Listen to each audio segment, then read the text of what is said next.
Хрустят суставы, вы слышите хруст в коленях. Они еще не болят, но хрустят все чаще и чаще. Уже трудно разогнуть ногу. Или когда поднимаетесь на ступеньку, то уже немного болит. А это уже говорит о том, что вашим суставам не хватает синевиальной жидкости. Или просто смазки суставам.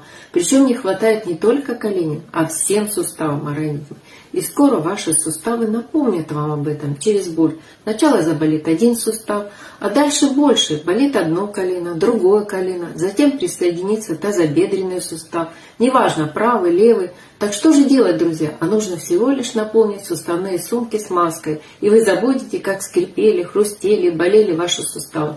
Вам интересно, как с помощью гиалуроново-хондроитинового комплекса наполнить ваши суставы смазкой и восстановить клещевую ткань сустава, забыть о боли, скованности и вернуть в себя свободу движения? Пишите мне прямо в WhatsApp. Моя консультация бесплатная.